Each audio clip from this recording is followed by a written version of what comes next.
है क्या बोला गया, मोबिलिटी, मोबिलिटी को डिनोट करते हैं म्यू से। फिर कह रहा हूं ज्यादा काम नहीं आता म्यू से, और इसका मैग्नीट्यूड होता है mod of V D by E. Drift velocity का magnitude upon E is what, applied electric field. So mobility shows what, भाई कितनी रफ्तार आ जाएगी per unit electric field.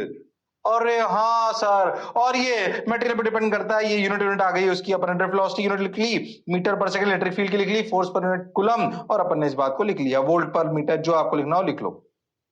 Volt पर मीटर लिख सकते हैं इलेक्ट्रिक फील्ड को, तो लिख लिया देखो metre square V inverse inverse, ये फॉर्मूला आपको याद होना चाहिए। So what do you mean by mobility, फिर कह रहा हूं बहुत कम काम में आता है, पर अगर कभी आ जाए तो आपको what do you mean by mobility, mobility means drift velocity upon electric field, drift velocity upon electric field. अरे हाँ सर, छोटी सी टर्मिनोलॉजी दिमाग में याद रखनी है, टर्मिनोलॉजीज हैं याद रखनी है।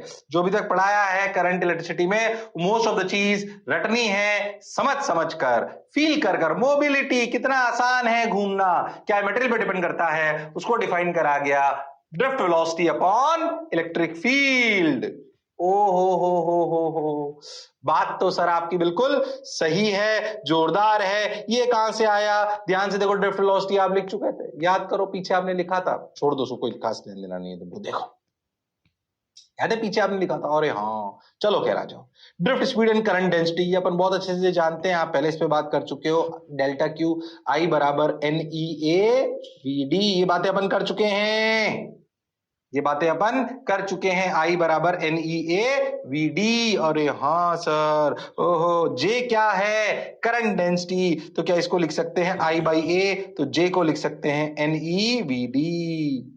ऐसे इधर का उधर का इधर करना है, वो जैसे अपन ने म्यू लिख लिया, क्या चीज, वी डी बाई ई, इधर का उधर का इधर करते हैं बस। क्या ई को लिख सकते हैं, ध्यान से देखो तो आई को क्या लिख सकते हैं, अपन ने पहले पढ़ा था आई को लिख सकते हैं V equal to I R, तो उसे लिख सकते हैं वी बाई आर को लिख सकते हैं rho L by A, V को लिख सकते हैं ई बाई एल, तो उसकी टर्म्स में फिर आंसर आ जाएगा वी डी बाई ई की में। अरे हाँ सर, ऐसे लिख सकते हैं ना, कैसे भी लिखो, उसमें क्या परेशान होना, अलग अलग किताबों में अलग अलग लिख लेते हैं, जैसे आई को लिख लो वी बाई आर को लिख लो rho L by A, V को लिख लो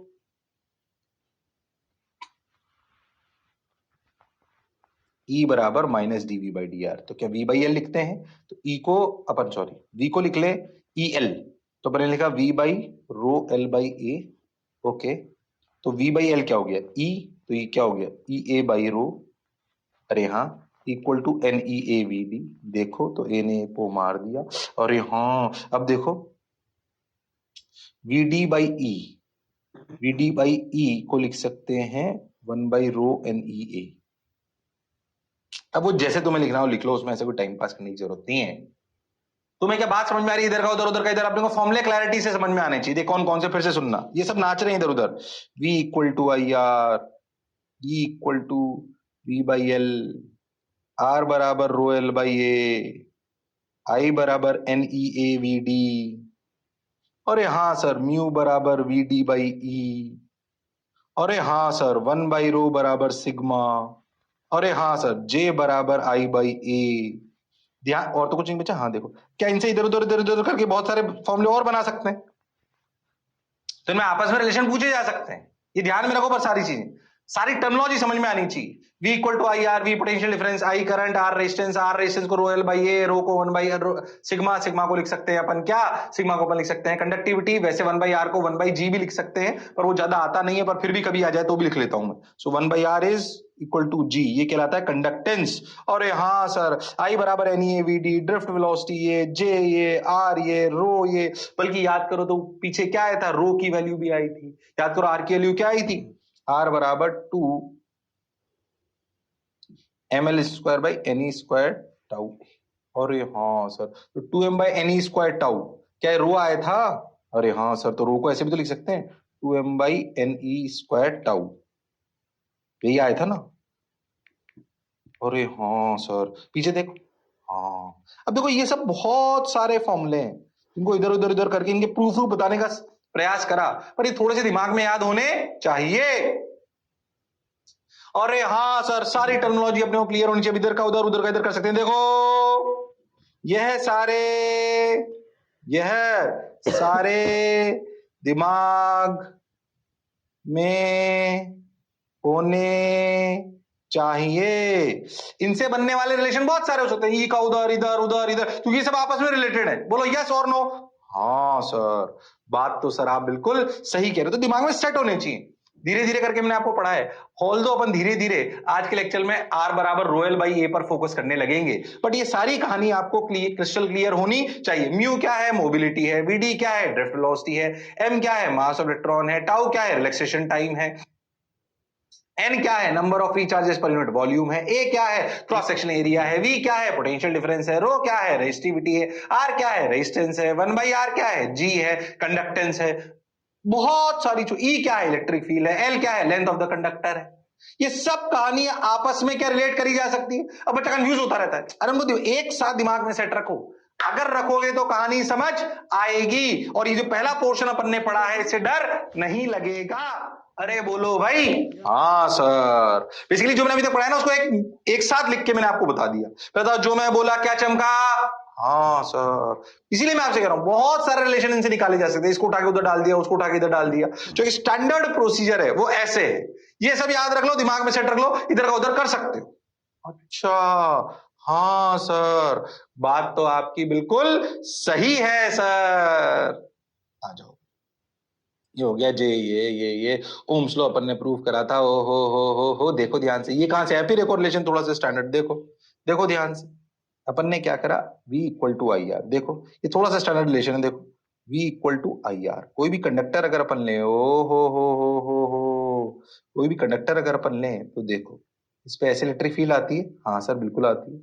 ऐसे इलेक्ट्रिक फील्ड आती है। हाँ सर आती है। ये जो इलेक्ट्रिक फील्ड होती है, इलेक्ट्रिक फील्ड होती है V/L। अरे हाँ सर, क्या होती है? V/L, बिल्कुल सही। V क्या है? जीरो, और V पोटेंशियल डिफरेंस है। तो इसको V को क्या लिख लिया? E into L. आई अपना क्या लिख लो? J इंटू ए। हाँ बिल्कुल सही। रो को क्या लिख लो? रो एल बाई ए ने ए को मार दिया, एल ने एल को मार दिया। तुम्हें नहीं लगता फॉर्मूला E बराबर रो जे? अरे हाँ सर, E बराबर रो जे। यस सर, बात तो आपकी सही है। ध्यान देखो, 1/रो को क्या लिख लेते हैं? सिग्मा। तो क्या इसको ऐसे भी लिख सकते हैं? J equal to sigma E. ये अच्छी किताबों का एक स्टैंडर्ड फॉर्मेट है। अच्छा देखो, क्या J वेक्टर की डायरेक्शन भी उधर ही है, इलेक्ट्रिक फील्ड की डायरेक्शन है, तो इसको ऐसे भी लिख लिया जाता है, J वेक्टर बराबर सिग्मा ई। अरे हाँ सर, फिर देखो ये एक स्टैंडर्ड रिलेशन जो आपने ओम्स लॉ के नाम पर पूरा निकाला। ओम्स लॉ को लिखने का दूसरा तरीका है, ध्यान से सोचो तो। अगर ध्यान से सोचो तो ओम्स लॉ को लिखने का दूसरा तरीका हो गया, V/I इक्वल टू कांस्टेंट की बजाय ऐसे लिख लिया, J vector equal to sigma E. Sigma is what? Conductivity. Is what? Electric field. J is what? Current density. अरे हाँ सर, ये डायरेक्ट रिलेशन भी पूछ लेते हैं भाई एग्जाम में। सवाल मतलब न्यूमेरिकल कराना तो अलग बात है, इनमें से बहुत सारे रिलेशन बना के आपसे पूछ सकते हैं। आपको कहानी समझ आनी चाहिए। अरे हाँ ना तो बोलो हाँ सर, वो हमें समझ में आ गया। ओ हो, J equal to sigma E या E equal to rho J, जो आपको अच्छा लगे। हाँ सर, क्या सोचो, इनसे बनने वाले बहुत सारे रिलेशंस क्या अपने आप ऑप्शंस में आ सकते हैं? ये बताइए कौन कौन सा वैलिड है? कि बताइए कौन कौन सा वैलिड है? हाँ सर बिल्कुल आ सकते हैं। शानदार सर, जोरदार सर, बात समझ आई सर। ओ हो। अब वैलिडिटी ओम्स लॉ का क्या मतलब है, ध्यान समझे। मैं आपको बताना चाहता हूं एक्चुअली क्या, समझो।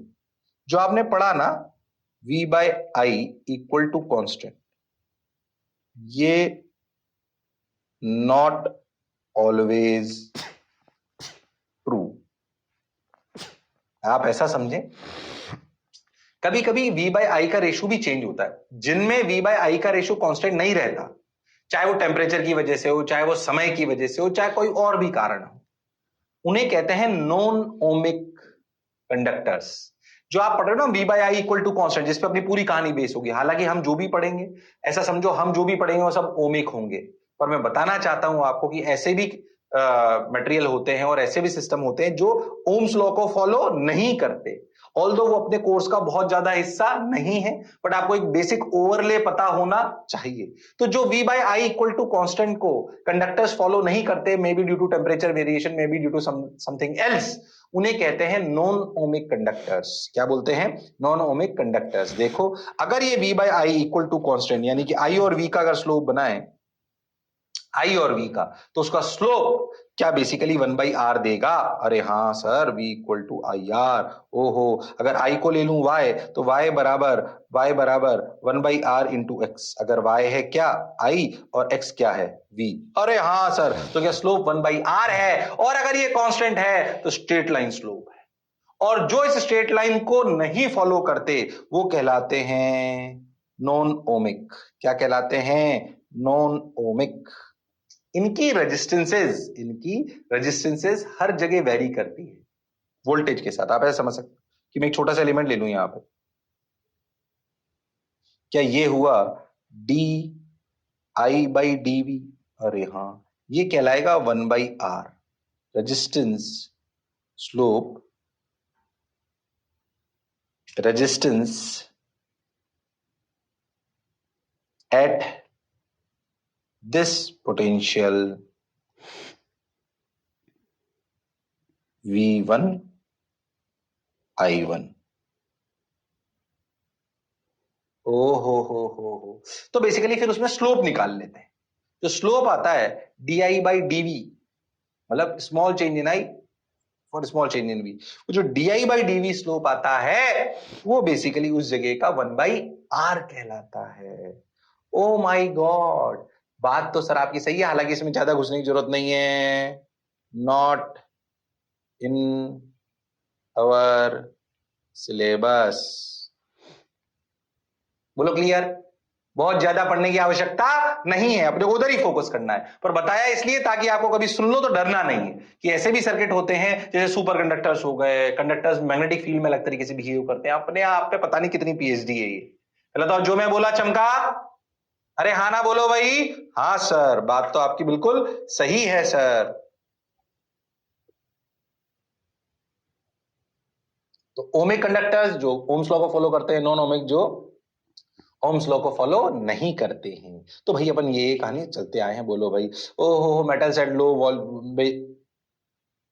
बेसिकली वही मैं आपको बोल रहा था ना, याद करो कि ऐसा कब होता है। Metal set low potential and I, generally जो हम पढ़ते हैं उसमें पोटेंशियल और आई कम ही होता है, टेम्परेचर के वेरिएशन को अपन कंसीडर नहीं करते। पर बहुत ज्यादा हायर टेम्परेचर और करंट पे अगर कंडक्टर्स को फॉलो करो तो उनके टेम्परेचर वेरी करने लगते हैं, उसकी वजह से रेजिस्टेंस वेरी करने लगता है, तो फिर ये ओम्स लॉ को फॉलो नहीं करता। इससे कुछ हिस्सा अपन पढ़ेंगे, पर बहुत ज्यादा अपने को घुसने की आवश्यकता नहीं है। बस इस बात को आप थोड़ा बहुत दिमाग में रख लो, ताकि कभी इस तरह की बात है तो आपको चले अरे ऐसा तो होता ही नहीं। ऐसा होता है, हम उसे ज्यादा पढ़ नहीं रहे हैं। हम ज्यादा इसी को पढ़ेंगे, ज्यादा इसी को पढ़ेंगे। ओके सर, पर पता होना चाहिए हाँ भाई आगे ऐसा हो सकता होगा, तो अपन उसे गलत ना मान लें, ऐसा होगा आगे। अभी हमारे को उसमें घुसने की आवश्यकता नहीं है, क्योंकि जो है उसी में बहुत कुछ है पढ़ने को। अरे हाँ ना तो बोलो। हाँ सर, बात तो आपकी बिल्कुल सही है सर। तो ये कहानी थोड़ी सी उतार लो ताकि आपको मेरी बात समझ आ जाए। तो देख, आज मैंने मोबिलिटी पढ़ाई, इधर उधर के बहुत सारे रिलेशंस को बोला, इधर उधर लिख सकते हो। जे वेक्टर बराबर सिग्मा ई वेक्टर बताया, ये बताया कि ओमिक कंडक्टर्स भी होते हैं, नॉन ओमिक भी होते हैं। जो V by I equal to constant को फॉलो करते हैं वो ओमिक कंडक्टर्स होते हैं। जो V by I equal to constant को फॉलो नहीं करते, may be because of high potential, high current, may be because of temperature variation, उन्हें कहते हैं नॉन ओमिक कंडक्टर्स। और इनकी एग्जिस्टेंस होती है, पर हम उन्हें ज्यादा पढ़ते नहीं है। ओके सर, बात तो आपकी सही है। अब मैं आपको बताऊं कहानी आज की मेन, अभी तक जो पढ़ाया ना ये सब इधर उधर था, और टर्मिनोलॉजी थी जो याद होनी चाहिए।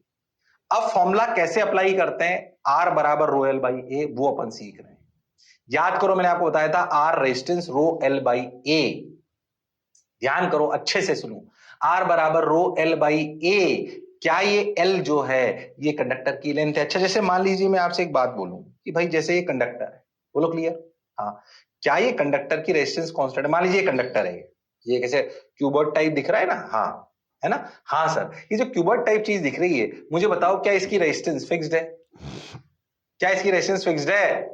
अरे हाँ ना बोलो, बोलो, अरे बोलो। क्या इसकी शेप एंड साइज फिक्स्ड है? हाँ सर फिक्स्ड है।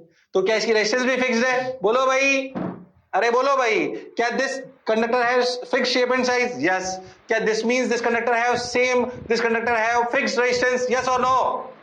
अरे यस और नो? अरे यस और नो? नो। हाँ सर, एल और ए तो फिक्स्ड है? नहीं फिक्स्ड है, ध्यान दो। जब आपने लिखा ना रो एल बाई ए, ये एल और ये एरिया ए, ये आपने इसलिए लिखा क्योंकि करंट ऐसे बह रहा था। L is basically along the direction of flow of current.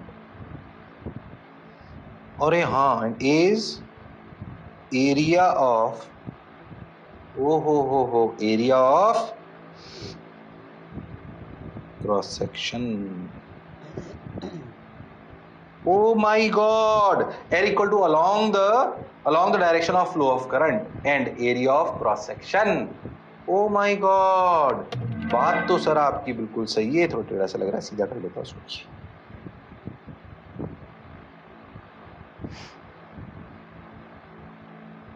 अच्छा, इससे क्या फर्क पड़ता है मैं बताता हूँ, ध्यान से देखो। पहला केस, दूसरा केस, तीसरा। अब सोचो, सेम कंडक्टर है, सेम डायमेंशन। सोचो करंट ऐसे बह रहा है, ये साइड ए, ये साइड सी, ये साइड बी। अब सोचो करंट ऐसे बह रहा है, सोचो एल क्या है इसके लिए? इसके लिए एल क्या है? अरे बोलो मेरे लाल, इसके लिए एल क्या है? बोलो, अरे इसके लिए एल क्या है? सर इसके लिए तो एल सर ए है। अच्छा, एरिया ऑफ क्रॉस सेक्शन क्या है? एरिया ऑफ क्रॉस सेक्शन क्या है? बोलो सर, बी सी। अरे हाँ, ये एरिया ऑफ क्रॉस सेक्शन है सर, बिल्कुल सही बात सर। रो ए बाय बी सी इसकी रेजिस्टेंस है। ओ माय गॉड, सोचो करंट ऐसे बह रहा है, इस वाली फेस से ऐसे ऐसे, तो सोचो ये क्रॉस सेक्शन हो गया और करंट ऐसे जा रहा है, ये अंदर, ये। अरे हाँ सर, बात तो आपकी ठीक है सर। अब बोलो, ऐसे जा रहा है बेसिकली करंट, अगर देखो तो ये ऐसे। अरे हाँ, बोलो बोलो, इस वाले केस के लिए एल, अरे बोलो सर एल बी। अरे हाँ, rho B by A C. Cross section क्या ए सी हो गया? हाँ सर। थर्ड केस देख, करंट ऐसे आ रहा है, अरे हाँ, तो देख ये क्रॉस सेक्शन, अरे हाँ, गड़बड़ करी क्या? गड़बड़ करी यहां पर, इसमें एल है सी, तो रो सी बाई ए बी, ये बी है ना? हाँ, रो सी बाई ए बी, सी है भाई, एल तो, और हाँ गलत लिखा था हमने पहले। अब बोलो इस वाले केस में L, L sir L B, अरे हाँ, तो rho B by cross section, ये A O C, A C. अरे हाँ sir, same conductor but different resistances, R1, R2, R3। मतलब क्या इन तीनों में ध्यान से सोचो तो क्या सेम है? रेजिस्टिविटी सेम है। ऑल्दो आप कभी बहुत हायर पढ़ोगे तो रेजिस्टिविटी भी direction of flow of current पे डिपेंड कर जाती है, तुम्हारे को नहीं करनी, उन्हें एनाइसोट्रोपिक मटेरियल बोलते हैं, तुम्हें नहीं घुसना। तुम्हारे लिए मटेरियल दिया रखा है, मतलब रो सेम है ना, क्या तुम्हें उसमें नहीं घुसना है। तो रो तो सेम है, पर फिर भी सोचो, रो सेम है, कंडक्टर भी सेम है, बट फिर भी आर अलग अलग है। क्या R also depends on, R also depends on direction of flow of current? अरे हाँ सर, बात तो आपकी बिल्कुल सही है सर, ये बात दिमाग में सेट होनी चाहिए। अरे हाँ सर, सही लग रहा है सर। तो सोचो आर के बारे में, rho L by A. Resistance लिखना भी सीखे एक तो, rho L, L is the length of the conductor along the direction of flow of current, A is the area of cross section perpendicular to the direction of flow of current. ये दोनों बातें याद रखना। और एक conductor जिसके dimension fix हो उसके लिए भी आर अलग अलग हो सकती है, it depends on direction of flow of current. तो सोचो रेजिस्टेंस के लिए अभी तक क्या क्या सीखे। रेजिस्टेंस मटेरियल पर डिपेंड करती है क्योंकि रेजिस्टिविटी है, लेंथ पे डिपेंड करती है, एरिया पे डिपेंड करती है, मतलब डायमेंशन पे डिपेंड करती है। साथ ही साथ वो अपन ऐसा बोलते हैं, resistance depends on material, resistance depends on dimension, resistance depends on flow of direction of flow of current, depends on direction of flow of current, क्योंकि direction of flow of current ही तय करेगा कि एल और ए क्या क्या है, कि एल और ए क्या क्या है। क्या मेरी बात क्लियर है? हाँ सर क्लियर है, अच्छा भी लग रहा है, बहुत बढ़िया लग रहा है, बहुत शानदार लग रहा है। बोलो क्लियर है क्या? अरे सोच लो। हाँ सर बिल्कुल सही। बोलो समझ आई ये बात? अब आज है ना बढ़िया पीएचडी में आर बराबर रो एल बाई ए पे ही कराऊंगा, देखो ध्यान से। ये तो मैं समझ गया भाई, resistance, material, dimension, direction of current. और हाँ चलो एक सवाल दे रहा हूं। एक ऐसे सिलेंडर है, देखो inner radius R1, outer radius R2, okay, उसमें करंट ऐसे बह रहा है, रेजिस्टिविटी रो। बोलो इसकी रेजिस्टेंस, बोलो इसकी रेजिस्टेंस। तुम लोग कर सकते हो, वो हुनर वो काबिलियत तुम में है। ध्यान से सोचो। तो इसका अगर अपन साइड व्यू बनाए तो ऐसे नजर आएगा, ये R1, R2, अरे हाँ सर,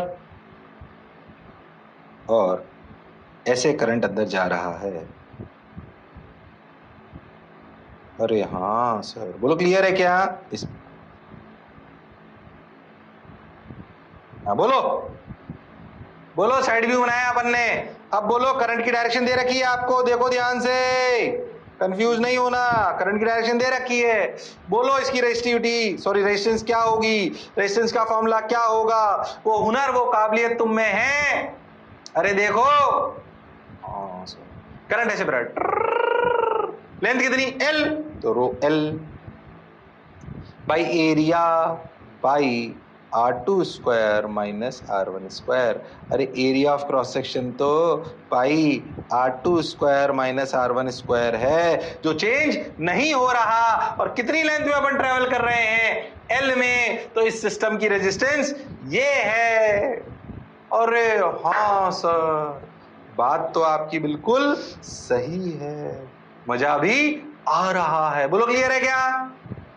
अरे सोच लो। हाँ बिल्कुल क्लियर है सर, समझ आ रहा है सर, मजा भी आ रहा है सर, बिल्कुल सही जा रहे हो सर आजकल आप। अरे बोलो सही है क्या? अरे सोच लो। हाँ सर सही है, सही है, आगे बढ़ जाओ सर। लो भाई एक सवाल हो गया और आगे बढ़ते हैं, आइए तो भाई। हाँ, rho L by pi R2 square minus R1 square. लो भाई आ गया। वही कंडक्टर, वही कंडक्टर, सोचो करंट ऐसे बहाया, अंदर से बहा ऐसे। अब बोलो, अब बोलो, अब बोलो, अरे अब बोलो, बोलो बोलो, अब क्या होगा? अब अगर करंट ऐसे बह रहा है, अच्छा सही बताऊं, ये उन बच्चों को बिल्कुल रिपीट टेलीकास्ट लगेगी कहानी जिन्होंने हीट ढंग से पढ़ी है। हीट में कंडक्शन पढ़ाया जाता है, उसमें सेम सवाल आते हैं। जिन्होंने मेरे लेक्चर अटेंड करे उनको इसी प्रकार की बात बताई होगी। उसमें कुछ अच्छे भी और कराऊंगा यहाँ पर ये रिपीट टेलीकास्ट है बिल्कुल हीट का। इसका हीट का मैं बताता हूँ, हीट से कैसे कंपेयर करते हैं इसको, ध्यान समझना। तुमने अगर कभी हीट पढ़ी हो तो याद करो, यहाँ पे लिखते हैं delta V equal to IR, IR is rho L by A, है ना? अच्छा I को अपन क्या लिख लेते हैं? डेल्टा V बाई R, यानी कि इसे अपन क्या लिख लेते हैं, ध्यान से सुनना, इसको अपन लिख लेते हैं A by delta V by L रो। हाँ तुम ध्यान से देखो, हीट करंट होता है एक dQ बाई dt IH, उसे लिखते हैं KA delta T by L। देख बिल्कुल कंपेरेबल है। ये K पता है क्या होती है? Thermal conductivity. अरे हाँ यहां पे थर्मल कंडक्टिविटी 1 बाई रो है। अच्छा याद करो, इसमें थर्मल रेजिस्टेंस लिखा करते थे डेल्टा टी बाई आर, जिसको अपन लिखते थे एल बाई के। बिल्कुल वही है, वो आर बराबर रो एल बाई ए। जिनकी उन्हीं को समझ में आएगा जिन्होंने हीट पढ़ी है, उनको लगेगा रिपीट टेलीकास्ट हो रहा है। बिल्कुल रो की जगह के आ जाएगा, बाकी सारे सवाल सेम होंगे। किसी कंडक्टर से हीट ट्रांसफर करने के लिए जो थर्मल रेजिस्टेंस है उसका फॉर्मूला, या उसी कंडक्टर से करंट ट्रांसफर करने के लिए जो रेजिस्टेंस का फॉर्मूला, बिल्कुल सेम तरीके से चलेंगे। देखो सिर्फ रो की जगह 1 बाई के आ जाएगा, के कहलाएगी थर्मल कंडक्टिविटी। और हाँ सर, और करंट की जगह बहेगी हीट, और पोटेंशियल डिफरेंस की जगह आएगा टेम्परेचर डिफरेंस। और हाँ देखो ध्यान से, L is L, A is A, I is IH, delta V is delta T, और हाँ and rho is 1 by K। कहानी बिल्कुल सेम है, ये उन्हीं को समझ आएगी कहानी। इसलिए कह रहा हूं जो कंडक्शन में ये पार्ट पढ़ेंगे उनके लिए कंडक्शन पूरा हो गया। अगर आपने वो नहीं पढ़ रखा है, अगर वो आपने पढ़ रखा है तो मेरा लेक्चर रिपीट टेलीकास्ट लगेगा, आपको कुछ अच्छी बातें सीखने को भी मिलेंगी। और अगर ये वो नहीं पढ़ रखा है तो ये पढ़ लो, इसके जस्ट बाद वो पढ़ लेना, अपने आप समझ आ जाएगा कि डेल्टा वी पोटेंशियल डिफरेंस जैसे टेम्परेचर डिफरेंस, करंट जैसे heat current dq by dt, ओ हो, ए जैसा, एल जैसा, और रो की जगह 1 बाई के। यहां पे रो रेजिस्टिविटी, वहां पे के थर्मल कंडक्टिविटी। अब मैं उस डिटेल में घुस नहीं रहा हूं, बस आपको फील करा रहा हूं कि देखो अगर आपको पीछे की चीजें आती हो तो आगे काम आती है, और आगे की आती है तो भी पीछे की आ सकती है। अरे हाँ सर, तो मैं इसमें ज्यादा घुस नहीं रहा हूं, पर समझो जो सवाल अभी करा रहा हूं वो सब हीट में कंडक्शन के भी सवाल हैं। ये 2 चैप्टर एक साथ खत्म हो रहे हैं। अरे हाँ सर, तो ये बेसिकली काम की बात है, काम की बात। अरे हाँ सर, अच्छा तो लग रहा है सर। खैर मैं भटक गया, मैं सवाल पर दोबारा आता हूं। सवाल अपना बहुत शानदार है। इसमें L कितना, R2 माइनस R1। मैं इसका कैसे दिखाता हूं, जैसे गोला, ये ऐसे गोला, हाँ सर। पर अब तुम बहुत ध्यान से देखो तो तुम्हें एक बात समझ में आएगी कि करंट ना अब ऐसे बह रहा है। थोड़ा मैं बड़ा बनाता हूं समझाने के। ये गोला, ये दूसरा गोला,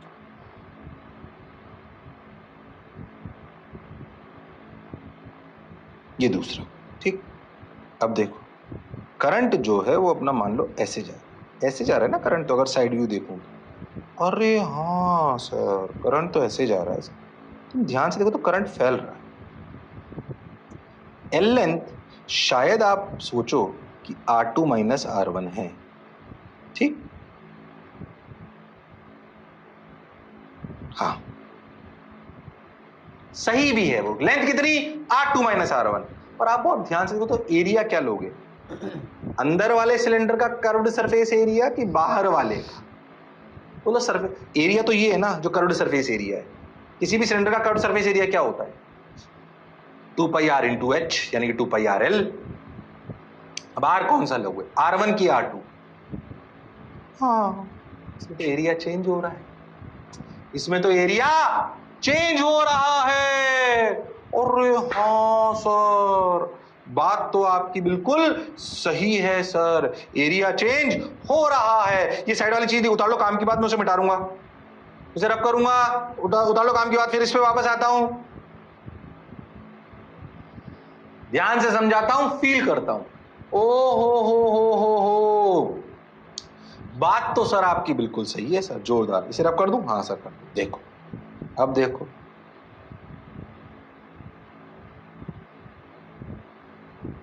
ओ हो, उड़े जब जब जुल्फें तेरी, ओए उड़े जब जब जुल्फें तेरी। अच्छा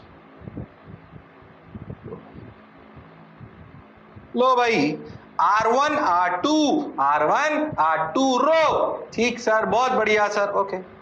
अब अगर तुम बहुत ध्यान से देखो तो एरिया L भले तुम्हें R2 माइनस R1 दिख रहा होगा along the direction of flow कर, अरे पर सरफेस एरिया क्या ले, 2 पाई R1L लें कि 2 पाई R2L लें, क्योंकि जब शुरू हुआ था करंट तब तो सरफेस एरिया 2 पाई R1L था, अरे हाँ, और जब वो फैल के बाहर पहुंचा तो 2 पाई R2L था, मतलब एरिया इज चेंजिंग। अच्छा, इस कहानी में आगे बढ़ने से पहले मैं एक बात मान रहा हूं 10वीं वाली की, जो तुम्हें आती होगी। जब भी दो रजिस्टर सीरीज में होते हैं तो उनका current R equivalent R1 plus R2, इसका प्रूफ सब बताऊंगा मैं, पर मैं मान रहा हूं कि तुम्हें आता है, करंट सेम होता है। अच्छा, जब भी दो रजिस्टर पैरेलल में होते हैं तो उनका क्या सेम होता है? पोटेंशियल सेम होता है, और उनका R equivalent 1/R1 plus 1/R। मैं मान रहा हूं कि तुम्हें 10वीं का ज्ञान आता है, इसका प्रूफ मैं आगे बताऊंगा, इसमें कोई शक वाली बात नहीं है, पर अभी ये मान रहा हूं कि तुम्हें ये आता है। R1 प्लस R2 सीरीज, क्या सेम? करंट। और हाँ सर, बात तो आपकी बिल्कुल सही है सर। अब इस वाली कहानी में तो अपन फंस गए। फंसे क्यों? क्योंकि भैया जैसे जैसे करंट बाहर जा रहा है, देखो सरफेस एरिया बढ़ता जा रहा है। और हाँ सर, सरफेस एरिया बढ़ता जा रहा है, तो क्या करें? जाहिर सी बात, इंटीग्रेशन की मदद लेनी पड़ेगी। लेते हैं। ऐसे x पे जाके dx का, ऐसे x पे जाके dx की एक स्ट्रिप लीजिए। क्या ये पतला हॉलो सिलेंडर बना? अरे हाँ ये, अरे हाँ, इसकी ये मोटाई कितनी मान लीजिए? ये मोटाई सर इसकी, ये जो मोटाई है सर इसकी, इस मोटाई को अपन dx मान लेते हैं। अरे हाँ सर, क्या इस पतले हॉलो सिलेंडर में भी करंट बाहर जा रहा है? पर ये इतना पतला है। अब सोचो, सिर्फ पतले हॉलो सिलेंडर को सोचो, R1 R2 वाले को मत सोचो, पतले हॉलो सिलेंडर को सोचो, सिर्फ पतले हॉलो सिलेंडर को। इस पतले हॉलो सिलेंडर की अगर मैं रेजिस्टेंस छोटी सी dr लिखूं, इस पतले से हॉलो सिलेंडर की अगर मैं छोटी सी, ऐसे पतला सा हॉलो सिलेंडर, और सोचो उसमें करंट ऐसे बह रहा है, ये। अरे हाँ, इस पतले से हॉलो सिलेंडर की अगर मैं रेजिस्टेंस सोचूं तो छोटी सी रेजिस्टेंस dr। अरे हाँ sir, dr rho into L. L कितना बोलो? ऐसे निकल रहा करंट, बोलो एल कितना? बोलो, टिक टिक dx। अरे हाँ सर, सोचो एल कितना? dx। सरफेस एरिया 2 पाई x एल। अरे हाँ, क्या इस सिलेंडर का ये सरफेस एरिया जो है पूरा ये है, क्या ये 2 पाई XL है? और ये इतना dx छोटा है कि इस 2 पाई XL को कांस्टेंट मान लेने में कोई बुराई नहीं है। और हाँ सर, तो rho dx by 2 pi XL बिल्कुल सही। अब ऐसे पतले पतले पतले पतले पतले पतले पतले पतले पतले पतले पतले हॉलो सिलेंडर, सबसे क्या चीज सेम पास कर रही है? अगर अंदर वाले सिलेंडर से 2 एम्पियर चला था तो बाहर भी 2 एम्पियर ही पहुंचा। तो इन पतले सिलेंडरों में क्या कॉमन है? करंट। अगर करंट कॉमन है तो ऐसा बोल सकते हैं कि all thin cylinders are in series because of same current। बात को समझें। अरे हाँ, और ये बोल सकते हैं in this question area is changing। अरे हाँ sir, in this question area is changing. सबने बोला ठीक, मैंने भी बोला ठीक। ओ हो, बस अब क्या था? अब सोचो, क्या R इक्विवेलेंट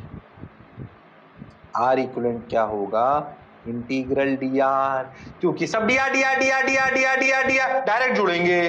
क्यों? क्योंकि सीरीज है, तो dr1 dr2 dr3 dr4 dr अनंत इंटीग्रेशन। और हाँ सर, तो integration dr। O my God, बस अब क्या था?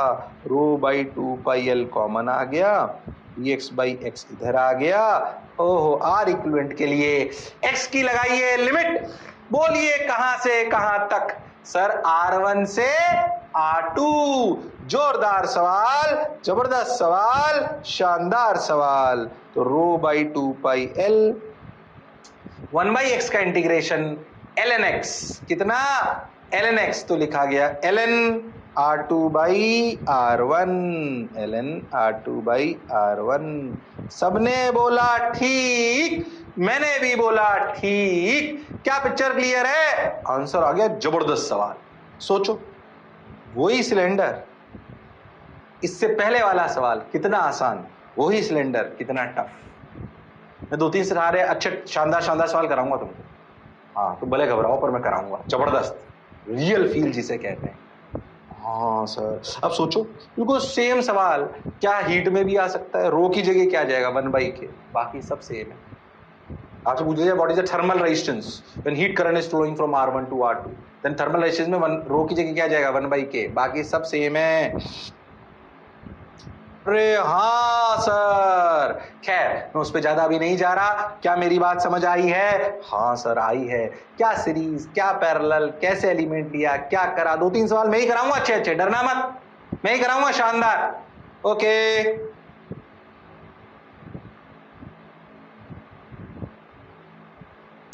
आ जाइए। अरे बोलो भाई, समझ आया क्या? अरे पक्का? हाँ सर, समझ तो आया सर, अच्छा भी लग रहा है सर, बहुत बढ़िया। आगे बढ़ जाएं? बढ़ जाओ सर, क्यों नहीं बढ़ो? देखो लो भाई, आंसर आ गया तो कर लिया हमने, सब आंसर ही आ गया हमारा। तो खुद नहीं कर लिया। अगेन, जिसने अगर हीट पड़ी होगी, एग्जैक्टली सेम सवाल कराया हुआ है वहां। अरे हाँ सर, इसे कहते हैं फ्रस्ट्रम। बिल्कुल सेम सवाल। सवाल देखो, करंट जा रहा है ऐसे से ऐसे, तो ध्यान देखो, तो करंट जब ऐसे जा रहा है ना, तो एल बराबर एल नजर आ रहा है। और सोचो एरिया बढ़ता जा रहा है, एरिया बढ़ता जा रहा है। मैं ही कराऊंगा सवाल, मिलके करेंगे, छोटी छोटी बातें पूछूंगा, ध्यान देना है। और जिसने पहले पढ़ा हुआ है वो ध्यान दे, उसे तो रिपीट टेलीकास्ट लगेगा और वो खुद भी ट्राई कर सकता है। बिल्कुल, सिर्फ वहां पे के की जगह 1/रो रिप्लेस करना है, बाकी सब सेम है। हो करंट ऐसे जा रहा है, इसकी अपने को वो लेनी है, तो अपन एक्स पे जाके डीएक्स का एक एलिमेंट ले लें। क्या बनी? डिस्क। एक्स पे जाके डीएक्स का एक एलिमेंट ले लें, डिस्क। उस डिस्क को अगर देखें तो उस डिस्क की अगर छोटी सी रेजिस्टेंस लिखी जाए, डीआर। हो डीआर, तो डीआर लिखा जाएगा रो dx by area, that is pi r square. Is that clear to everyone? ऐसी सभी डिस्क सीरीज की पैरेलल, सभी disk series, oh my God, therefore R, क्यों सीरीज? करंट अगर यहां से ही निकला तो फैल के ऐसे यहां से भी तो आई निकला, तो इन सभी डिस्कों में क्या सेम है? सर करंट सेम है, तो ऐसी सभी डिस्क क्या हैं? सर सीरीज हैं, तो R equal to integral d R. अब लफड़ा ये है कि भाई यहां पे एक्स भी variable, X and R both are variable. अच्छा, अगर दोनों वेरिएबल हों तो भाई या तो आर एक्स की टर्म्स में पता होना चाहिए या फिर एक्स आर की टर्म्स में पता होना चाहिए। इसको करने का बेस्ट तरीका मैं आपको बता दूं। ऐसा समझो, ये ऐसे रखा हुआ है, ये ऊपर वाली लाइन ऐसे है, टक टक टक टक टक टक टक टक टक, नीचे भी ऐसे ही है, पर अपन ऊपर वाली लाइन को समझते हैं। ध्यान से देखो, इधर ले लो छोटा आर, इधर ले लो एक्स। ध्यान से देखो तो ये इक्वेशन, इस स्ट्रेट लाइन की इक्वेशन तुम लिख सकते हो। अरे हाँ सर, लिख सकता हूँ। देखो ये दूरी कितनी a, ये दूरी कितनी b, और ये कितना l। और हाँ, तो स्ट्रेट लाइन की इक्वेशन लिख सकते हो। हाँ, y बराबर y is r m, slope देखो तो स्लोप ये हुआ ना थीटा, टेन थीटा इज, ध्यान से देखो, b minus a by l। अरे हाँ सर, बी वाई बराबर एम एक्स, एक्स की जगह तो एक्स ही आएगा, प्लस इंटरसेप्ट ए। ये इक्वेशन तुम्हें स्ट्रेट लाइन की लिखनी है क्या? देखो आर और एक्स में रिलेशन आ गया, आर और एक्स में रिलेशन आ गया। देखो स्ट्रेट लाइन इक्वेशन है वो, आर और एक्स में ऐसे सीधे तो जा रहा है फ्रस्ट्रम, तो r और x में कैसा रिलेशन आ गया? Straight line. y is r, m is slope, x plus intercept that is a. अरे हाँ सर, बेसिक मैथ्स. r बराबर mx प्लस c यानी कि a. अब देख, अगर तुम देखो तो rho dx by pi R square. तो अपन एक काम करें, यहां से dx की वैल्यू निकालना. देखो r बराबर b minus a by L into x plus a. ठीक है सर, ये बात हमें समझ आती है. अब क्या करें? देखो इसको डिफरेंशिएट करो तो d r equal to b minus a by L into d x plus zero. A का डिफरेंशिएशन तो जीरो, तो d r by d x की वैल्यू आ गई. तो देखो डी एक्स की वैल्यू कितनी आई? L by B minus a into d r. अरे हाँ सर, तो dx आ गया dr की टर्म्स में. छोटा सॉल्यूशन कर रहा हूं. अरे हाँ, अब देख r equivalent is integral dr. इंटीग्रल dr मतलब रो dx. dx की वैल्यू क्या रखें? l by B minus A pi R square dr. अरे हाँ सर, देख पूरी टर्म. क्या पूरी टर्म? इसका किताब में बहुत लंबा सॉल्यूशन दिया होता है, मैंने बढ़िया एकदम सजा के दिया है. और हीट में भी कराया था बिल्कुल ऐसा, फिर रिपीट टेलीकास्ट कराए. तो rho L by pi b minus a into r square. R की लिमिट बोलो. आर तो सर ए से बी नाच रहा है. बस अब क्या था? Rho L by pi b minus a 1 by r square का integration minus 1 by r limit a to b. So rho L by pi b minus a, बिल्कुल सही. 1 by a minus 1 by b. B minus a cut जाएगा. Rho L by pi A B is the perfect answer. Rho L by pi A B is the perfect answer. तुम्हें मेरी बात समझ नहीं आई?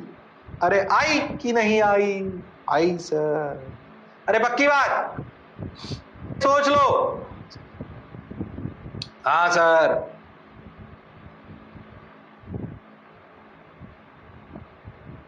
Again area change वाला सवाल. अगेन एरिया चेंज हो रहा है ना डिस्क का. टक टक टक टक टक. अरे हाँ, इससे पहले वाले में भी क्या चेंज हो रहा था? एरिया. अरे हाँ सर, दो शानदार सवाल कराए, जोरदार, जो पहले भी करा चुके. ओ माय गॉड, रिपीट टेलीकास्ट लगेगा. जो पहले एक बार पढ़ चुके हैं कोई बात नहीं, दोबारा. बोलो क्लियर? अरे सोच लो. हाँ सर, हाँ sir, rho L by pi A B कहानी समझ आ रही है. बहुत बढ़िया से मजा भी आ रहा है. अब क्या करें सर? आगे बढ़ो, बढ़ते चलो. देखो रे भाई, वाह रे भाई, ओ हो, बहुत सुंदर, बहुत मजा आया, वाह वाह. ओके, तो मैं इसमें ना एक चीज बताता हूँ. तुम पीछे सवाल में देखोगे ना, तो देखो ये दिया हुआ है एक. ये क्यों दिया? बच्चा मेरे से पूछता सर ये क्यों दिया? इसका तो कोई यूज ही नहीं करा. इसका यूज था जब तुमने ऐसे डिस्क मानी ना, तुम ध्यान से देखो तो डिस्क है ना, थोड़ी सी ऐसे टिल्टेड है. देखो, यस, डिस्क थोड़ी सी ऐसे बनी. देखो, हाँ सर. अब तुमने ना ये एरर छोड़ दिया. देखो ये एरर, जब तुमने बेसिकली ध्यान से, डिस्क आर रेडियस के लिए आर से प्लस डी आर में थोड़ा सा टेढ़ा है वो. सोचो ये error will be minimum when this happens. B minus A less than L का क्या मतलब? बी माइनस ए, ध्यान से देखो, ये बी माइनस ए है, ये ए है, ये टोटल बी है, ये बी माइनस ए है, ये एल है. और हाँ, ये एंगल थीटा. क्या टेन थीटा इज स्मॉल? अगर ये बात है, and this implies error is small. जितना कम एंगल होगा उतना ये एरर कम होगा. इसलिए भले सॉल्व करते हैं हमें पता नहीं पड़ा, पर हमने उसको यूज लिया. इसलिए अगर कहीं क्या किताबों में आपको लिखा हुआ दिखेगा B minus A less than L, उसका सिग्निफिकेंस है, क्योंकि वो एरर को मिनिमाइज कर रहा है. क्योंकि जब आप इंटीग्रेट करते हो तो आप अनंत टर्म जोड़ते हो, तो एक छोटा सा एरर भी अनंत बार जुड़कर सिग्निफिकेंट एरर बन सकता है। और अगर ऐसी कंडीशन दी गई है तो फिर वो नेग्लिजिबल है। क्या मेरी बात क्लियर है? अरे सोच लो। हाँ सर, बात तो आपकी बिल्कुल सही है। बोलो क्लियर है क्या? अरे सोच लो। हाँ sir. Okay, got my point? क्या दोनों सवाल समझ में आए? एरिया चेंज हो रहे थे दोनों में इंटीग्रेशन कराया, इसमें खास बात भी बताई b minus A less then. अरे हाँ, बात तो सर आप सही कह रहे हैं। आ जाओ। हो, ये एक और जबरदस्त सवाल मुझे बहुत पसंद है। सही बताऊं तो ये एक सवाल ही ऐसा है जिसमें तीनों चीजें बताई जा सकती है कि जब एल और ए चेंज नहीं हो रहा, जब एल चेंज हो रहा है और जब ए चेंज हो रहा है। ये वो सवाल है अपने आप। अच्छा, हाँ कैसे? सोचो, एक इस तरीके की चीज है, समझ आ रही है कैसी चीज है ये? ऐसे समझो, एक जो रिंग थी ना, जो सिलेंडर था एक, उसको ऐसे चपटी डिस्क बना ली, R1 R2 उसका क्वार्टर ले लिया ऐसे। यस, तो समझ आ रहा है डायग्राम? अरे हाँ सर, समझ तो आ रहा है। अब सोचो ऐसे सिस्टम में हम करंट ऐसे बहाएं, देखो इन्होंने डायरेक्शन दे रखा है ये, ठीक, ये ऐसे करंट बह रहा है, ये ए है, ये तो ए है ही, इनर रेडियस ए है, आउटर रेडियस बी है, ऐसे ऐसे करंट बह रहा है। मतलब पोटेंशियल डिफरेंस ऐसे ऐसे फेसेस पे लगाए गए ऐसे। अरे हाँ, अगर ऐसे करंट बह रहा है तो बताओ इसकी रेजिस्टेंस क्या है? नहीं कराऊंगा सवाल, ध्यान से सुनना। नहीं कराऊंगा सवाल, ध्यान से सुनना। अरे हाँ सर, करंट ऐसे बह रहा है। ठीक है सर, बात तो समझ आ रही है। डायमेंशन देख लो, a b h, a b h. अब सुन, अच्छे सुन, करंट बह रहा है। अब क्या करें? अगर तुम बहुत ध्यान से देखो तो इसमें, अगर तुम बहुत ध्यान से देखो तो तुम्हें एक बात समझ में आएगी। जो एरिया ऑफ स्ट्रिप है, सोचो ये जो एरिया है, मान लो यहां पे जो करंट चला और यहां पे जो करंट चला, सोचो इन दोनों का अगर ऐसे देखो तो एक स्ट्रिप ये रही, एक स्ट्रिप ये रही। ध्यान से देखो तो एरिया ऑफ क्रॉस सेक्शन तो सेम चलेगा। अरे हाँ, पर सोच लेंथ अलग अलग। इस वाले DI ने अलग लेंथ चली, इस वाले DI ने लेंथ अलग चली। Length is changing. अरे हाँ sir, it's a very good problem of length is changing. Feel करो भाई साहब, हल्का सवाल नहीं, दिमाग चलाना पड़ेगा। It's a very good illustration of length is changing. O my God sir, बात तो सर आप बिल्कुल सही कह रहे हो सर, समझ भी आ रहा है sir. So length is changing, length is changing. सबने बोला ठीक, मैंने भी बोला ठीक, लेंथ इज चेंजिंग। अब कैसे करें? तरीका वैसा ही, ध्यान से सुनो, ध्यान से सुनो। ऐसे यहां से x पे जाके एक dx की स्ट्रिप लो, ये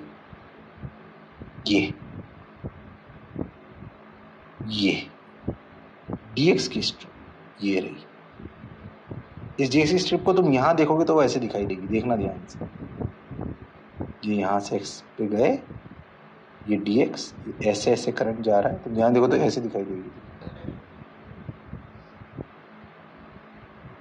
अरे हाँ सर, ये करंट ऐसे जा, हाँ सर, फील आ रही है सर। देखो इसमें करंट ही ऐसे जा रहा है, टक टक टक टक टक टक टक टक टक टक टक टक टक टक।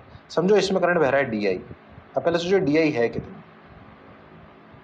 तुम ध्यान से देखो तो I करंट जा रहा है, I करंट जा रहा है। खैर वो DI से अपने को ऐसी कोई जरूरत नहीं पड़ेगी, अपन तो उस बात को सोचते हैं, सोच छोड़, DI की क्या जरूरत पड़ेगी, अपन DI क्यों निकालें। देखो अब ऐसे देखो तो अब फील करना जो कह रहे हैं। अगर ये जो कर्व पोर्शन बना ऐसे, देखो ध्यान से, ये जो कर्व्ड पोर्शन बना है ऐसे, दिमाग चलाना भाई ऐसे, इसका सोचो तो ये दूरी तो x है, अगर करंट ऐसे जा रहा है तो सोचो इसका जो छोटी सी रेजिस्टेंस है dr, अरे हाँ सर, वो dr इस स्ट्रिप की ऐसे ऐसे स्ट्रिप है, एक पतली सी स्ट्रिप, समझ में आ रहा है वो स्ट्रिप कैसी है? हाँ सर समझ तो आ रहा है सर, समझ तो आ रहा है सर, हाँ सर समझ तो आ रहा है सर।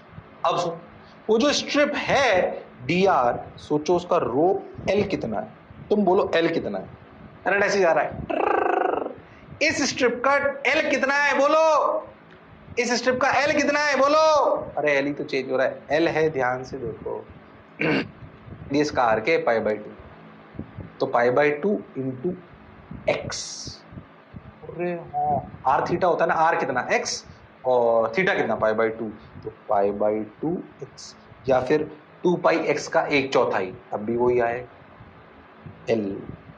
अच्छा एरिया बोलो, ध्यान से देखो तो एरिया ये है d, अरे हाँ ये एरिया क्रॉस सेक्शन कितना है बोलो, ये मोटाई dx, हाइट h dx, अरे हाँ सर, तो रो pi x by 2h dx is dr। बहुत शानदार और जबरदस्त सवाल, अरे हाँ सर, तुमसे वो गाय गारंटी नहीं है पर फील तो आ सकती है, समझ तो आ सकता है, हाँ सर समझ तो आ सकता है सर।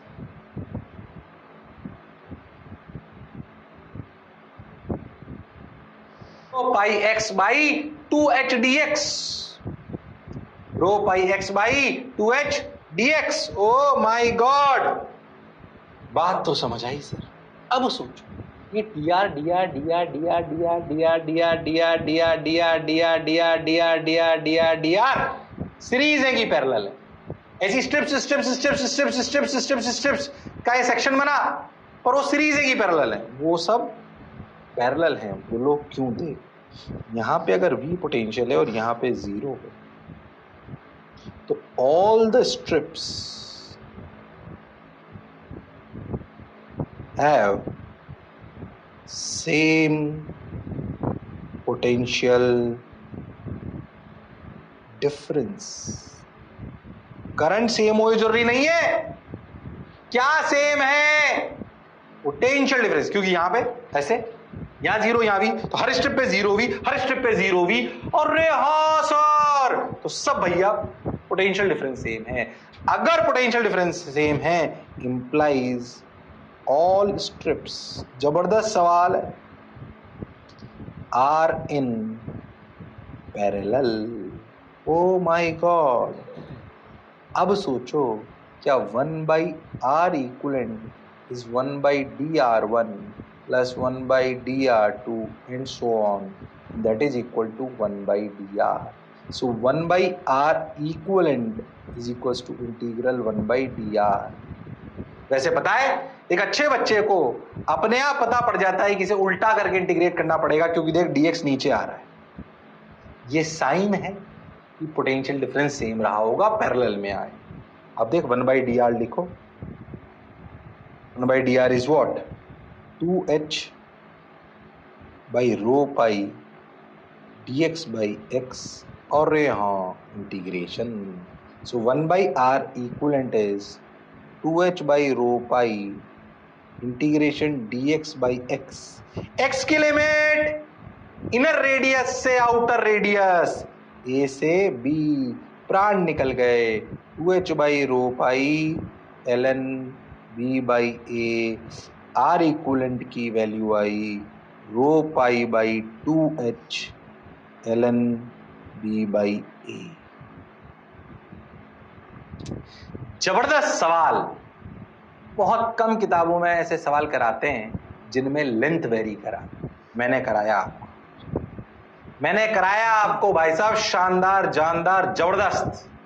प्राण प्रखेरू उड़ गए कि बच गए, सर बच गए, अरे बोलो भाई, उड़ गए कि बच गए, सर बच गए। शान, तुमसे नहीं होना था, कोई टेंशन नहीं लेनी, और क्या शानदार सवाल है, क्या वेरी कर रहा है, लेंथ कर रहा है सर, लेंथ, अरे हाँ सर, आज बिल्कुल पैरेलल में है, कैसे है, ये है, वो है। जो जो बोला चमका, अरे सोच लो। अरे हाँ सर, जो बोला चमका, बिल्कुल समझ भी आया। हाँ सर, हाँ सर, हाँ सर। अरे बोलो भाई, अरे सोचो भाई। क्लियर। बोलो फील आई? अब प्राण प्रकेर उड़ गए? आई सर, आई आई आई सर, समझ आया सर। धीरे धीरे बोला, बढ़िया एकदम शानदार। पक्का कॉम्पिटिटिव एग्जामिनेशन की तैयारी कर रहे हो, थोड़ा तो अच्छा पढ़ोगे, या बोर्ड ही पढ़ना चाहते हो? नहीं सर, वरना फायदा क्या हुआ। अच्छा पढ़ेंगे, थोड़ा सा अपर लेवल का समझेंगे, तभी तो हमारा दिमाग तेज चलेगा, तभी तो हमारे नंबर ज्यादा आएंगे, वरना हम आगे बढ़ नहीं पाएंगे। ये हो, हाँ सर, जो पढ़ा जो समझा बिल्कुल सही है। ओ हो, इसी सवाल को देखो, अगर मैं करंट ऐसे बहाऊं, ये आप खुद करोगे, बोलो। जब आप ऐसे करोगे तो अभी भी एलिमेंट ऐसे ही लो, एक्स पे जाके dx, पर ये सिलेंडर वाला सवाल है, बोलो क्यों? अब करंट ऐसे जा रहा है, टिक टिक टिक टिक टिक टिक। तो देख, जब आप ऐसे स्ट्रिप लोगे तो सारी स्ट्रिप्स में क्या सेम होगा? करंट। स्ट्रिप अभी वैसे ली देखो, पर अब ध्यान देना, पर अब करंट ऐसे नहीं बह रहा है, अब करंट ऐसे बह रहा है। ओ हो, सोचो एरिया क्या हुआ, देखो ध्यान से देखना, ये एरिया है, ये ध्यान दोगे ना तो ये एरिया है, ये। अरे हाँ सर, ध्यान से देखो तो ये कितना x, तो ये लेंथ कितनी हो गई 2 पाई x, और हाइट कितनी h, तो सोचो एरिया कितना हो गया 2 पाई x इंटू h। अरे हाँ, और लेंथ कितनी हो गई dx, तो लिखा जाएगा रो डी, तेज इसलिए बोल रहा हूं, ऐसा करा चुका हूं, 2 पाई x h। अरे हाँ, क्या सारी स्ट्रिप सीरीज? हाँ, तो R इक्वलेंट आया rho by 2 pi h dx by x, limit x की लिमिट a टू b, तो rho by 2 pi h ln b by a। Direct, तेज इसलिए बोला, सिलेंडर में बिल्कुल ऐसा ही करा था। अरे वो सिलेंडर में पूरा गोला बन गया था, यहाँ है तो सिलेंडर ही ये भी। अरे हाँ सर, उसका 1/4 कर लिया। अरे हाँ सर, इसलिए तेज बोला, इसलिए खुद फील करो, रफ्तार में बोल दिया मैंने, देखा, बस देख लो, आंसर तो गलत निकाल दिया मैंने। अरे हाँ, 2 रो बाई पाई एच सही लिखा है क्या? अरे हाँ, आंसर आ गया। क्या हुआ? हाँ, गड़बड़ करी क्या? नहीं, रो dx बाई ये 2 पाई एक्स नहीं गड़बड़ करिए, रुक जाओ 1 मिनट। ये लेंथ 2 पाई एक्स हुई कि पाई एक्स बाई 2 हुई? ये हुई एरिया, ये हुआ लेंथ, तो ये 2 पाई एक्स थोड़ी हुई, पाई एक्स बाई 2, ये पाई एक्स बाई 2, ये 2 आ गया इधर, तो ये 2 ऊपर चला गया, तो 2 रो बाई पाई एच आना चाहिए। अब तो सही होना चाहिए, आंसर अलग कैसे दे रखा है?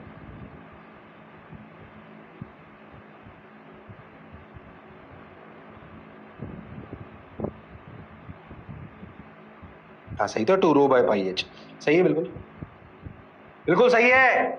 थोड़ा रफ्तार में बताया क्योंकि अपन ऐसा बिल्कुल सेंटर जैसा कर चुके हैं, इसलिए मैंने 2 पाई एक्स जल्दी में लिख दिया, पर 2 पाई एक्स लिखिएगा pi x by 2 sir, pi x by 2।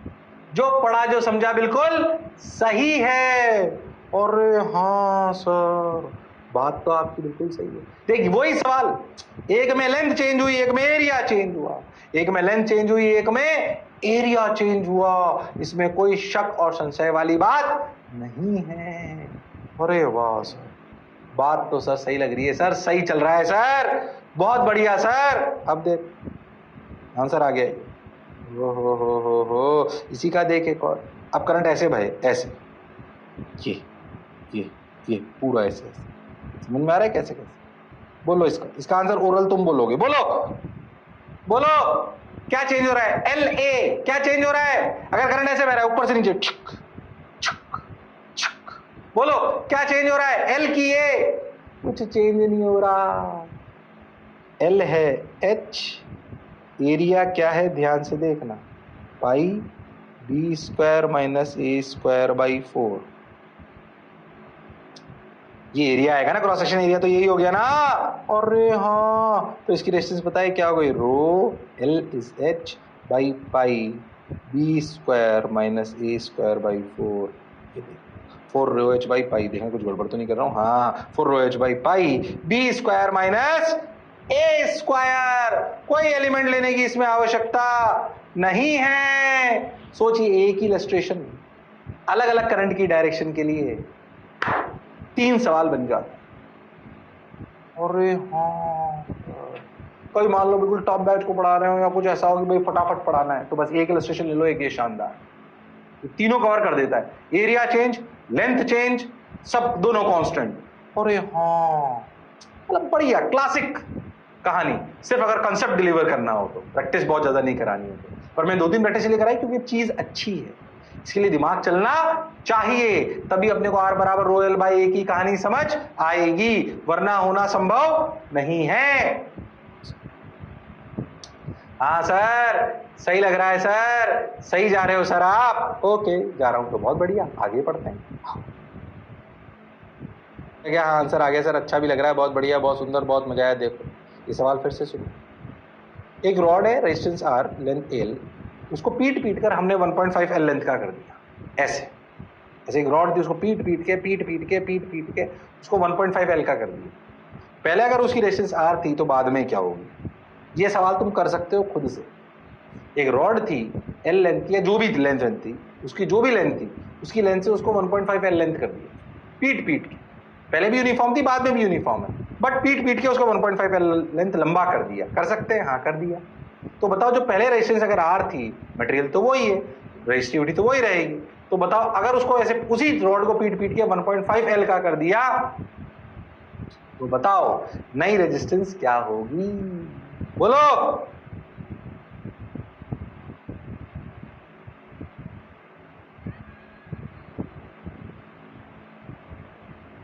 अरे बोलो मेरे लालो, मेरे पीलो, मेरे रेनबो। अरे हाँ हाँ, अरे वो हुनर, वो काबिलियत, वो इंसानियत, वो हैवानियत तुम में है। अरे हाँ हाँ बोलो। हाँ सर, आ जाओ भाई, आ जाओ भाई, आ जाओ भाई। मान लेते हैं इसका एरिया A, तो इसका एरिया A डैश हो गया। यहां से लेकर यहां तक क्या सेम है, वॉल्यूम। तो L into A equal to 1.5 L into A dash. A dash की वैल्यू आई ये 3/2, 2A/3। अरे हाँ सर, इधर से लेकर उधर तक जाने में क्या चीज सेम रही, लेंथ, एरिया की वॉल्यूम। सर वॉल्यूम, तो अगर लेंथ 1.5 L टाइम्स हो गई तो बताओ रेजिस्टेंस का क्या होगा, अभी बात करते हैं। पहले रेजिस्टेंस कितनी थी सर, R बराबर रो L बाई। अब रेजिस्टेंस कितनी है सर, R डैश, रो तो उतना ही, L सर 1.5 L, और एरिया कितना, एरिया इज A डैश। अच्छा एरिया डैश की वैल्यू कितनी है, देखो मैंने सही तो लिखा ना, 3/2, 2A/3, बिल्कुल सही। तो लिखा rho into 1.5 L by, is again कितने लिखा है, A डैश इज 2A/3, यानी कि ध्यान से देखो तो ये भी 3/2, रो L बाई A 3/2 का होल स्क्वायर। अरे हाँ, यानी कि 3/2 का होल स्क्वायर, यानी कि 1.5 का होल स्क्वायर इंटू R। सही कर रहा हूं क्या, अरे सही कर रहा हूं क्या। अरे हाँ सर, बात तो आपकी बिल्कुल सही है सर। ओ हो, 3/2 का होल स्क्वायर मतलब 9/4R, बिल्कुल सही। जो पढ़ा, जो समझा, बिल्कुल सही है। तो जो नया सिस्टम बना, क्या बना, नया सिस्टम, याद इतना सा रखना है कि क्या चीज सेम रही, वॉल्यूम। अरे क्या चीज सेम रही, वॉल्यूम। सबने बोला ठीक, मैंने भी बोला ठीक। ओ माय गॉड, 9/4 R। अरे वाह सर, शानदार सर, जबरदस्त सर। लो भाई हो गया सवाल। अरे आया क्या ये, अरे सोच लो। तो ऐसे रेजिस्टेंस के अगर छोटे मोटे सवाल आएंगे, क्या आप लोग कर लोगे? छोटे मोटे तो नहीं थे भाई। R बराबर रो एल बाई 1 पे अपने आप में एक कहानी है। तो ध्यान देखो, तो दो हिस्से हो गए, एक तो बहुत सारे रिलेशन का तामझाम, एक R बराबर रो एल बाई 1 है सवाल। तो तामझाम में थ्योरी बहुत सारी पढ़ाई थी, पर वो पूरे फॉर्मूले आपस में इंटरलेट करना आना चाहिए। बहुत सारे फॉर्मूले पढ़े थे हमने। और उसके बाद ये R बराबर रो एल बाई की एप्लीकेशन, L वेरी करे तो भी कर सकता हूँ, A वेरी करे तो भी कर सकता हूँ, और दोनों वेरी नहीं करे तब तो कर ही सकता हूँ। ऐसे पीटने पिटाने वाले सवाल आ जाए तो भी क्या मैं कर सकता हूँ? हाँ। Okay sir, got your point sir. Okay, अब देखो ध्यान से समझो। अगर अपन ऐसा समझे तो जो रेजिस्टिविटी होती है, क्या होती है रेजिस्टिविटी? क्या ये मटेरियल पे डिपेंड करती है? हाँ। ये एक और चीज पे डिपेंड करती है, इसे बोलते हैं टेम्परेचर। भाई जैसे कॉपर, आयरन, इन सब की रेजिस्टिविटी अलग अलग होगी। बिल्कुल सर, अलग अलग है, रेजिस्टिविटी अलग अलग है, बिल्कुल ठीक। पर ये प्रैक्टिकली टेम्परेचर पे भी डिपेंड करती है। अगर हम वास्तविकता में बात करें तो resistivity depends on temperature. If you will increase the temperature और if you will decrease the temperature, then they have a different variation. अब फिर जो आने वाला है ना, वो याद करना है, उसमें मैथ भी घुसेगी पर याद भी रखना है। वो एक्सपेरिमेंटल बिहेवियर है जिसको मैं बदल नहीं सकता हूं, आपके दिमाग में वो सेट होना चाहिए। Okay sir, got your point sir. तो basically resistivity depends on material and temperature, ये बात अपने को क्लियर है। तो मटेरियल की तो अपने को पता है पहले से। मटेरियल पे अगर अपन बात करें तो तीन टाइप की अपन बात करें, ये ज्यादा उतारने की जरूरत नहीं है। अगर अपन बात करें तो मटेरियल कंडक्टर्स की जो रेजिस्टिविटी होती है और सेमीकंडक्टर की और कंडक्टर्स की रेंज रटनी नहीं है, सिर्फ इसे उतारो भी मत, बस ध्यान में रखो। टाइप्स ऑफ मटेरियल अपन जानते हैं, कंडक्टर, सेमीकंडक्टर, इंसुलेटर। हमें भी पता है कि जो हमारा कंडक्टर है वो भैया अपने करंट को पास करता है, मतलब उसकी रेजिस्टिविटी कम होनी चाहिए। देखो वो होती है 10⁻⁻12 से लेकर 10⁻⁻6 ओम मीटर तक। जो सेमीकंडक्टर होते हैं थोड़ा पास करते हैं, थोड़ा पास नहीं करते, वो 10⁻⁻5 से 10⁻5 ओम मीटर तक। और जो 10⁻5 से ऊपर रेजिस्टिविटी शो करें उनमें इसका मतलब करंट बहना संभव नहीं है। ओहो, तो लगभग रेंज है किसकी? रेजिस्टिविटी की, मटेरियल के अलोंग। अब कंडक्टर में भी अलग अलग मटेरियल है, उनकी सबकी अलग अलग है। और यहां पर ये रेंज है, जब हम उसे ऐसा, ये वो रेंज है रेजिस्टिविटी की जिसमें हम किसी भी मटेरियल को कंडक्टर कंसीडर कर सकते हैं, कंडक्टर कंसीडर कर सकते हैं। अरे हाँ सर, तो इसको सिर्फ दिमाग में रखना है, रटने की आवश्यकता नहीं है कि जो टाइप्स ऑफ मटेरियल है, क्या है टाइप्स ऑफ मटेरियल, ये चीजों को अलग अलग कर। अच्छा, तो कंडक्टर, सेमीकंडक्टर और इंसुलेटर। इंसुलेटर तो हम पढ़ेंगे ही नहीं, एक्चुअली हम बात करेंगे इन दोनों, हम बात करेंगे इन दोनों की, जिसमें बह ही नहीं रहा उसकी बात करके क्या करेंगे। अच्छा, सेमीकंडक्टर की भी डिटेल्स और ज्यादा पढ़ते हैं जो आपके सिलेबस में है। अरे हाँ, सेमीकंडक्टर चैप्टर पढ़ेंगे जब, अभी उस पर ज्यादा नहीं घुसेंगे, पर फिर भी बेसिक बात तो पढ़ेंगे कि ज्यादा तो अपन कंडक्टर में ही रहेंगे। पर कंडक्टर और सेमीकंडक्टर्स में करंट अगर बहता है तो अपन क्या पढ़ेंगे? ये तो मटेरियल अपन समझ गए, इन पे अगर टेम्परेचर वेरी करा जाए तो क्या वेरिएशन आता है, उसको अपन पढ़ेंगे। मेरे हिसाब से टेम्परेचर की कहानी थोड़ी लंबी है, उसको अपन अगले टर्न पे चालू करेंगे कि, और उसे याद भी कर रखना होगा और फॉर्मूले भी दिमाग में रखने होंगे कि टेम्परेचर कैसे वेरी करने पर कैसे रेजिस्टिविटी वेरी करती है। और अगर रेजिस्टिविटी अगर वेरी करेगी तो लॉजिकल है कि रेजिस्टेंस भी वेरी करेगी। ओ हो, बात तो सर आपकी समझ आ रही है। तो इस कहानी को आज यहीं रोकते हैं, अगले टर्न पे variation of resistivity and resistance with temperature की कहानी को अपन आगे बढ़ाएंगे। Is that clear to everyone? Yes sir, got your point sir, बात समझ आई सर? चलो तब तक लड़ते रहो, पर पढ़ते रहो, मास्टर की बात सुनते रहो और तुम हो शानदार, क्योंकि तुम्हारा मास्टर है जोरदार। See you, sayonara, take care, bye bye.